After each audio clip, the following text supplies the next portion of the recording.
Good day, Nigeria and the world at large. Welcome to the Seed of Life Television, Global News Today R. I am Jonathan Ethan, and with me in the studio is Olivia Kaffir. Olivia, how are you today? How has your day been? Thank you, Jonathan. How are you too? Good day, Nigeria and the world at large. I am Olivia Kathara, your co-news anchor. Together, we bring you the top stories shaping our nation and the world today. First, the main headlines. Peter Obi insists Nigeria is collapsing under President Tinubu's administration. Federal government moves to implement Forum on China-Africa Cooperation, FOCAC agreements. Activist Sawar accuses government officials of hiding under the Cybercrime Act to illegally use police against Nigerians. Nigerian National Petroleum Corporation, NNPC, described as rescuing Nigeria's oil industry from systemic rot.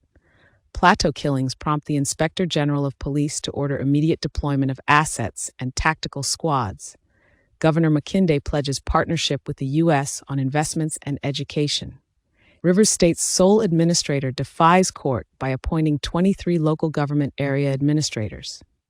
On the business news segment, the Nigeria Deposit Insurance Corporation (NDIC) confirmed that nearly all depositors in Nigeria's financial system are protected under its enhanced coverage framework. On the sports news segment, the Golden Eaglets U17 team secured third place at the 2025 WAFUB U17 Championship in d'Ivoire and is set to return to Nigeria today. Despite their strong showing, they missed qualification for the CAF U17 Africa Cup of Nations. On the global scene, U.S. President Donald Trump has issued a final ultimatum to Hamas to sign a peace deal by Sunday or face unseen destruction. Hamas and several Muslim nations have rejected parts of Trump's peace plan, particularly those conditions including the destruction of Hamas's military infrastructure and limitations on Gaza's non-military facilities.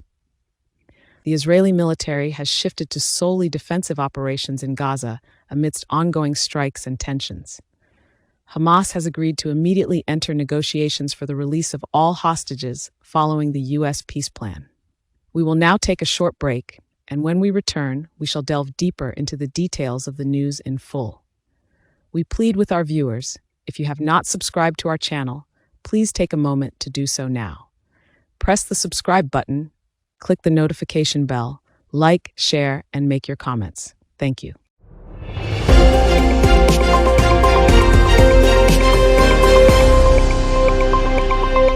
Audio Jungle.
Welcome back, and now the news in full. Peter Obi has accused President Bola Tinubu's administration of presiding over a collapse in Nigeria's economy, particularly criticizing the sharp decline in foreign direct investment (FDI). Obi blames poor leadership, weak governance, and uncoordinated reforms for Nigeria's economic downturn. According to him, while the government seeks foreign investment globally, the country's performance in key governance indicators like rule of law and government effectiveness remains poor, which undermines investor confidence. He highlighted that in the first quarter of 2025, only about 2.4% of Nigeria's capital importation was actual FDI, a steep drop from 8.2% in the last quarter of 2024. Most of the capital flows were into speculative money market instruments rather than productive sectors, indicating a lack of sustainable investment that would promote industrial growth or job creation. Obi emphasized that capital flows to Nigeria's manufacturing sector declined by 30.1% compared to the previous year, further demonstrating investor distrust. Obi also compared Nigeria's FDI performance unfavorably with other African countries like Egypt, Ethiopia, and South Africa, noting that Nigeria, despite being called the giant of Africa, only attracted $1.08 billion, about 1% of Africa's total FDI, which marked a 42% decline from 2023, followed by a further 75% decline by early 2025. He attributes this crisis to poor governance and reactive policy measures under the Tinubu administration. The Nigerian federal government has reaffirmed its commitment to fast-track the implementation of outcomes from the 2024 Beijing Summit of the Forum on China-Africa Cooperation, FOCAC.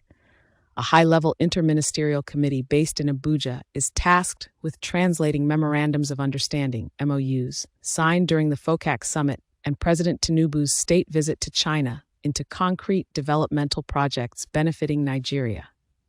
The implementation focuses on advancing Nigeria's priorities in key sectors, including agriculture, digital economy, and infrastructure development, aiming to stimulate job creation, economic growth, and improve living standards. Challenges addressed include Nigeria's reliance on raw commodity exports to China, with strategic action plans such as sector-specific roadmaps and dedicated implementation committees to ensure progress. At the broader Africa-China level, Nigeria aligns with China's 10 partnership actions from FOCAC, which cover infrastructure, trade, green development, health, digital technology, and more. China has also removed tariffs on exports from 53 African countries, including Nigeria, enhancing Nigeria's export potential.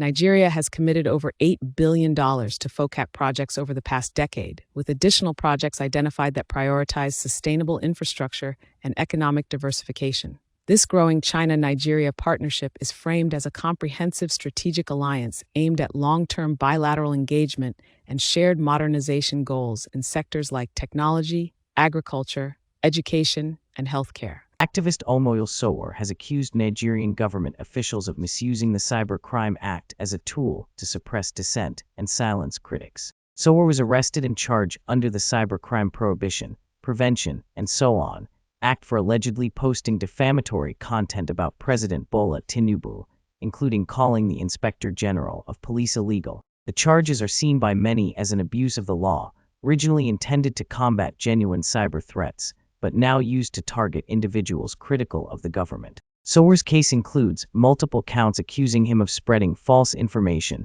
and inciting public disorder through posts on his official social media accounts. His legal team has highlighted procedural issues, such as improper service of charges. This example reflects a broader pattern where security agencies deploy the Cybercrime Act against government critics under the guise of protecting national security, raising concerns about violations of freedom of expression and human rights. Advocates have called on authorities to withdraw charges against Sowore and other critics, stop abusing the Cybercrime Act for political purposes, and uphold the rule of law by ensuring state institutions do not become tools for suppressing opposition voices. The Nigerian National Petroleum Corporation, NNPC, is widely recognized as playing a crucial role in rescuing Nigeria's oil industry from years of systemic inefficiencies and mismanagement.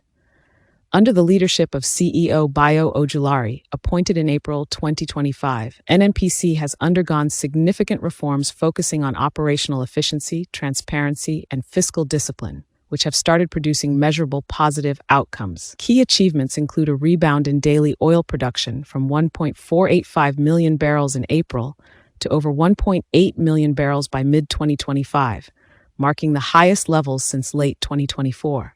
The corporation has also halted costly refinery losses, improved pipeline availability to 100%, increased natural gas production to 7.72 billion cubic feet per day, and advanced major pipeline projects nearing completion.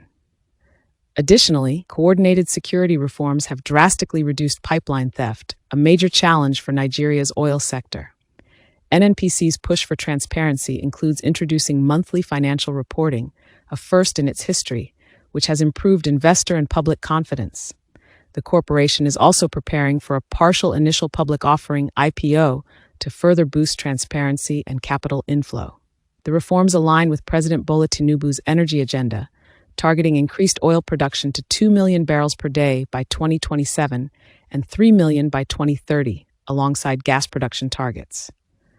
The ongoing efforts include full utilization of the Dangote refinery, where NNPC holds a stake, to reduce fuel imports and enhance domestic refining capacity. Further government-led initiatives, including the Petroleum Industry Act, PIA, implementation and cost efficiency incentives, have complemented NNPC's reforms to attract private investments and ensure Nigeria's upstream oil and gas sector remains competitive globally. Overall, NNPC's recent progress represents a turning point, with renewed leadership and governance restoring investor trust, boosting production, and setting Nigeria on a path to sustainable growth and energy sector modernization. At this point, we will take a short break, and when we return, we will consider news on various developments and happenings in some of our states. However, if you haven't subscribed to our channel, please take a moment to do so now. Press the subscribe button, click the notification bell, like, share, and make your comments. Thank you.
Welcome back from that break, and now the state news. The recent surge in violent killings in Plateau State, including attacks that claimed over 50 lives and displaced nearly 2,000 people, prompted the Nigeria Inspector General of Police to order emergency actions. These attacks, mainly in the Bokos district and other rural areas, involve armed groups targeting villages amid long-standing conflicts between farmers and herders. Following the deadly assaults, which included a brutal midnight attack killing more than 40 people in Zite community, the police deployed tactical squads and additional security assets to the region. The Inspector General called for immediate deployment of resources to protect vulnerable communities and pursue the perpetrators to bring them to justice. The government's response aims to stem the violent crisis that has caused thousands of deaths and widespread displacement over years, partly fueled by ethnic, religious, and resource-based tensions. The security situation remains fragile, with ongoing community calls for enhanced protection and stronger government commitment to security reforms. President Bola Tinubu has directed security forces to intensify efforts, warning that those responsible will face severe consequences. However, local residents and human rights organizations stress that beyond reactive deployments, long-term peace building and addressing root causes are critical for sustainable security in Plateau State. From Oyo State, Governor Seyi Makinde has pledged a strong partnership with the United States, focusing on investments and education, among other sectors. During meetings with U.S. consulate officials, Makinde expressed readiness to collaborate on investment opportunities in solid minerals development, agribusiness, education, energy, and infrastructure to mutual benefit. He emphasized that nearly half of Oyo State's landmass contains diverse solid mineral deposits that can be developed alongside U.S. partners. On education, Makinde acknowledged its critical importance, stating the need not only for conventional education, but also the deployment of technology to align with global standards. The partnership aims to leverage technology in education and agricultural transformation to boost food security, economic expansion, and job creation. The administration has policies supporting engagement in solid minerals, environmental sustainability, and agribusiness, with a strong focus on feeding the population and empowering youth through education and technology. The U.S. side committed to connecting American industries with Nigerian public and private sectors, supporting infrastructure projects with grants, and exploring opportunities in solid minerals and beyond. This partnership is seen as strategic to enhancing Oyo State's economic growth agricultural industrialization and educational advancement. Rivers State Sole Administrator retired Vice Admiral Ibaket Ekwa defied a federal high court order by appointing administrators for all 23 local government areas LGS of the state. Despite a court injunction issued on April 8, 2025, barring him from making such appointments, Ibas proceeded with the appointments and even backdated them to April 7. This action was seen as a deliberate attempt to circumvent the court's authority and led to concerns over respect for the rule of law in Rivers State. The appointments came amid a broader state of emergency declared by President Bola Ahmed Tinubu, who appointed Ibas as the sole administrator to manage the state's $176 trillion budget, effectively suspending the elected officials' powers. This emergency declaration transferred control of the state's finances and administration to Ibas for 6 months. Legal challenges have been mounted by civic groups such as the Pulix Center for Civic Education Initiative, arguing that only elected officials have the constitutional mandate to govern LGS. However, some recent court rulings have dismissed challenges against the emergency rule and the sole administrator's powers on grounds of jurisdiction and locus standi. Despite the controversies and ongoing legal battles, the administrator has also reconstituted state agency boards and suspended all heads of ministries, departments, and agencies. This situation has sparked significant debate about constitutional governance, state emergency powers, and the legitimacy of appointed officials running local government affairs in Rivers State. Let us go on a short break, and when we return, we will join our business correspondent, Kavya Kumbak, who will bring us up to speed on the latest developments in the Nigerian business market. However, if you haven't subscribed to our channel, please take a moment to do so now. Press the subscribe button, click the notification bell, like, share, and make your comments. Thank you.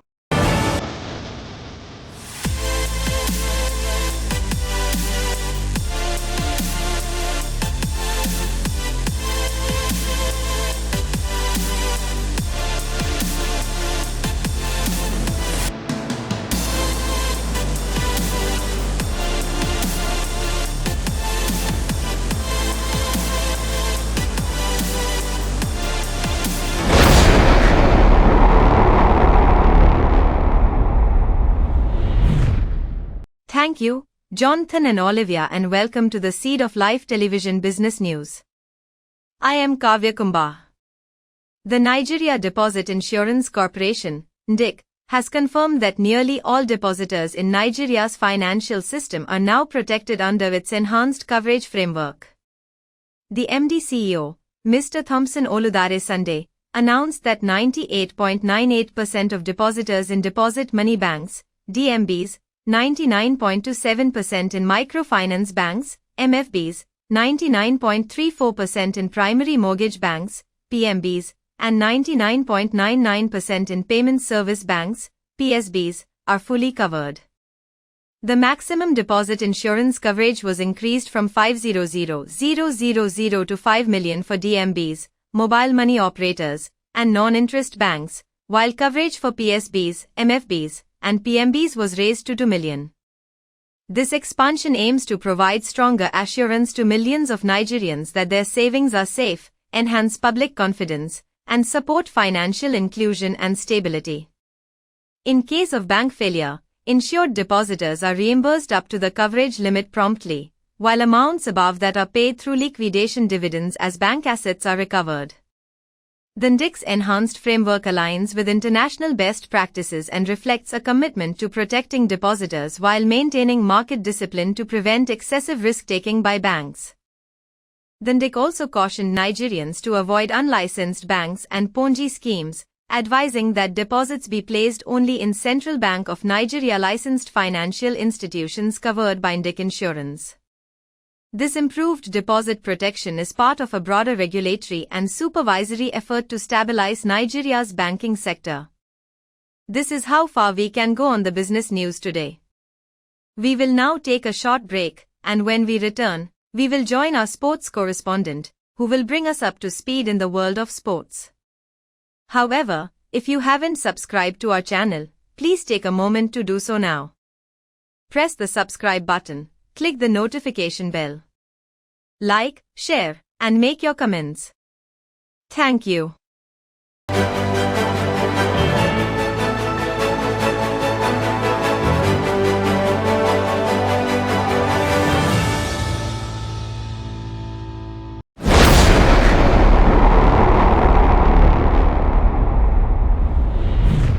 Thank you, Kavya, and welcome to the Seed of Life television sports updates.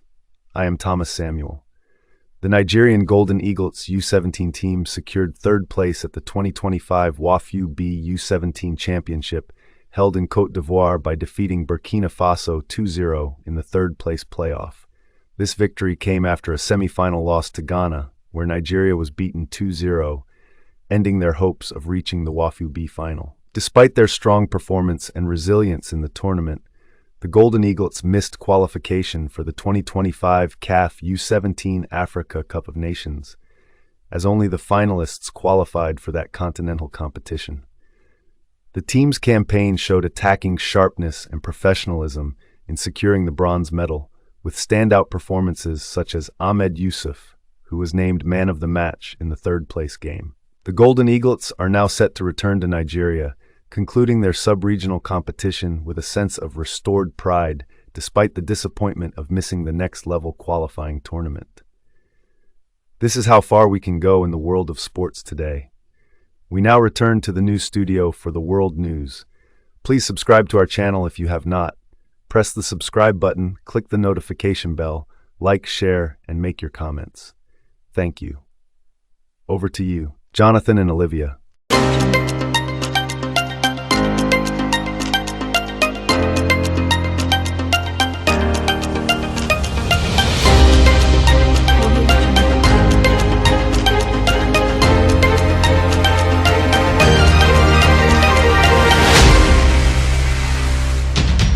Audio Jungle. Thank you, Thomas, and welcome back from that short break. We continue the news as we beam our light on the happenings around the globe. U.S. President Donald Trump has issued a final ultimatum to Hamas to accept his 20-point peace plan for Gaza by Sunday evening at 6 p.m. Washington, D.C. time, warning that failure to agree would result in all hell like no one has ever seen before, being unleashed against the Iran-backed terrorist group. Trump demanded the immediate release of all hostages held by Hamas, including the bodies of those deceased. He claimed that about 25,000 Hamas fighters have already been killed, and the remainder are surrounded and militarily trapped, awaiting his command to be destroyed. Trump made clear that if Hamas rejects the deal, Israel would have full U.S. backing to defeat Hamas militarily.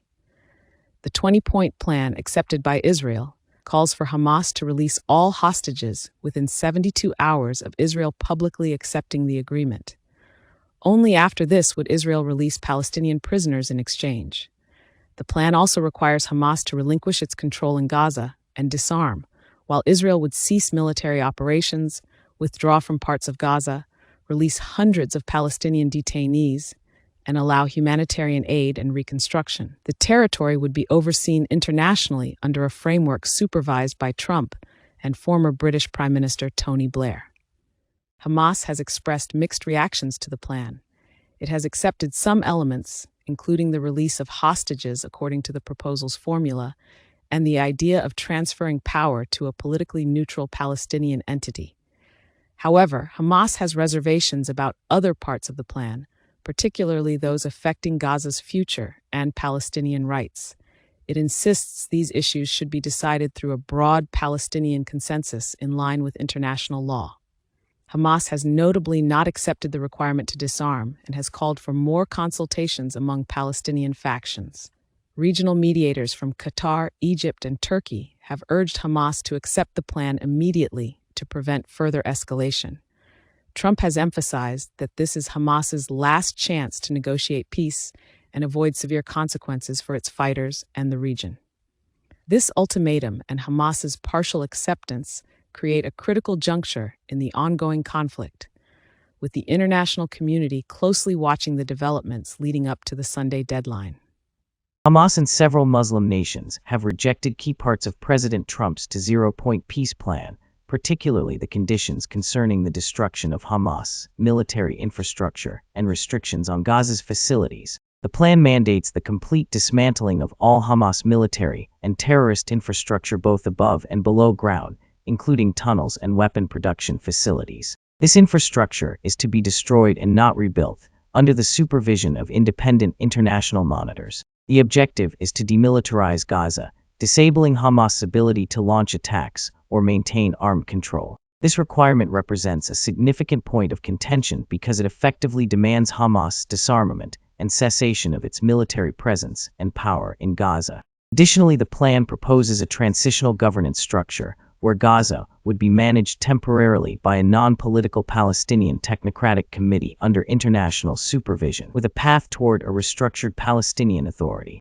Military aspects of Hamas's control would be relinquished, which Hamas opposes, as it insists on maintaining its military capabilities and influence. While some moderate Arab and Muslim nations have shown commitment to the proposal's broader framework and pledged to help dismantle Hamas's military capabilities, Hamas itself has refused to accept the conditions related to its dissolution as a military and political force. Hamas insists on a broad Palestinian consensus and adherence to international law about Gaza's future, rejecting the aspects undermining its authority and military presence. This rejection stems from Hamas viewing the plan as an existential threat to its existence and control, and the demands for disarmament and loss of governance in Gaza are fundamental sticking points. Consequently, Hamas and some Muslim nations have called for further talks and adjustments, opposing the outright destruction and non-rebuilding of military infrastructure as outlined in Trump's proposal. Therefore, the conflict between Trump's plan and Hamas's position remains a core barrier to ending hostilities, despite international backing for the proposal and efforts by regional mediators to bridge the gaps. The Israeli military has shifted to solely defensive operations in Gaza as of early October 2025. This move follows an order to halt offensive maneuvers in Gaza City amid U.S. President Donald Trump's demand to stop bombing Gaza to ensure hostages can be safely and quickly recovered. The Israel Defense Forces, IDF, have maintained a posture focused on removing immediate threats and defending their positions while refraining from advancing offensive ground attacks that were intensifying the conflict. Prior to this shift, Israel had conducted a broad military campaign named Operation Gideon's Chariots II, aiming to seize control of Gaza City from Hamas and destroy its military capabilities. This included extensive airstrikes and ground operations pushing into the city, cutting it off from central Gaza by capturing key corridors and imposing a tightening siege. The defensive posture is part of a broader strategy responding to international peace efforts and pressure to allow humanitarian operations and hostage negotiations. The IDF continues to strike targets it identifies as linked to Hamas's military use, especially high-rise buildings used for command and control, but it has ceased broad offensive incursions. This tactical pause allows diplomacy and peace proposal considerations to proceed, but with readiness to respond to threats. Israeli defense officials emphasize that the change does not mean a de-escalation in readiness, and that forces remain vigilant for terrorist activity, prepared to counter and neutralize any attacks or attempts by Hamas militants to regroup or launch offensives. The military has warned civilians remaining in Gaza City that they will be considered combatants if they stay in areas of ongoing conflict. This shift to defensive operations aligns with President Trump's initiative to push for a ceasefire and hostage release, marking a critical moment in the Gaza conflict, with both military caution and diplomatic efforts intensifying.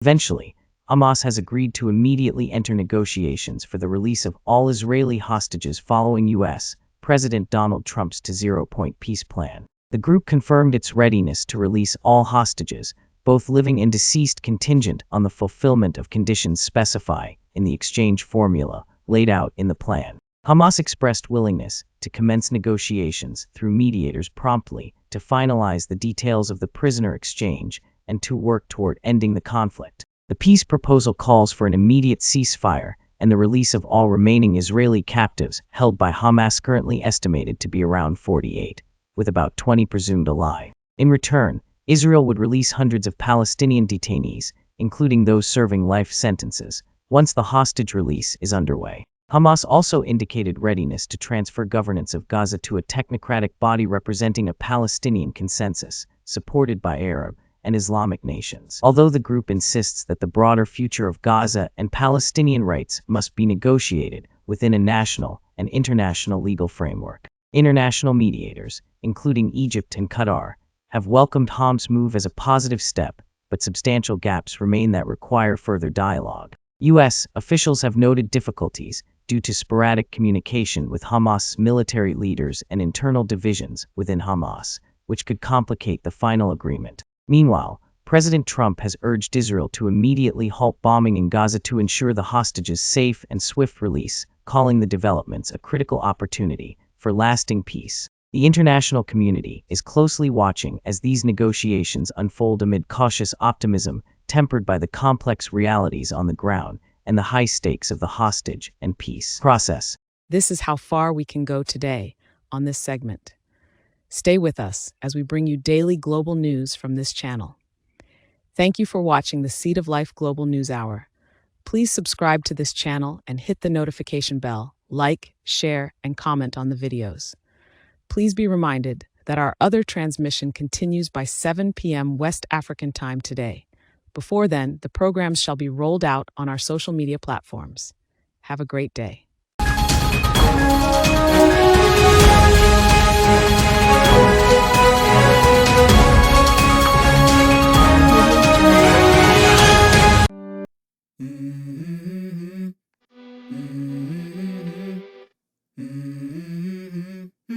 Let's go.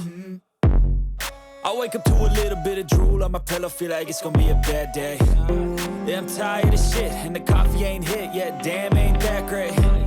I don't wanna go to work, cause my boss is a jerk, and I'm not even that paid. I need a change in my life, cause I don't feel alive, and there's nothing that makes me happy. Hold my beer for a minute, I'm about to quit my job, cash in for a ticket. I'm going on a trip, and I don't plan to visit, I'm gonna stay there